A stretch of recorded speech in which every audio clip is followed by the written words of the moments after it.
ভগবান কার হাতে খাবেন না খাবেন সেটা উনি নিজেই ঠিক করেন।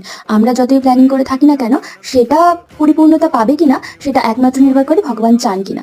তো এটাও সেরকমই একটা দিন ছিল, এটা গণেশ পুজোর দিন ছিল, গণেশ চতুর্থীর দিন।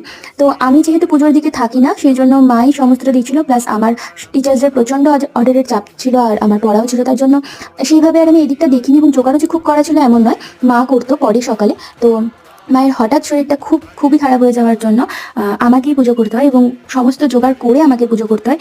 যেহেতু আগের দিন অনেক রাত অব্দি কাজ করতে আমি প্রচণ্ড টায়ার্ড ছিলাম, তাই জন্য পুজো করতে একটু দেরি হয়েছিল ঠিকই, কিন্তু করতে আমাকেই হয়েছিল, মানে ভগবান প্রসাদ আমার হাত থেকেই নিয়েছিলেন। যাই হোক, ব্যাপারটা ভালোও লেগেছিল যে অবশ্যই উনি আমাকেই চেয়েছেন। আর সেই জন্যই বিষয়টাকে আমি একটু ক্যাপচার করে রেখেছিলাম একটা মেমোরিজ হিসাবে, যে ভগবানের ইচ্ছা যখন যার হাতে খাওয়ার হয় বা যার কাছে খাওয়ার হয়, সমস্তটাই ভগবানের ইচ্ছা। মানলে অবশ্যই এটাই, না মানলে তো অনেক কিছুই হতে পারে।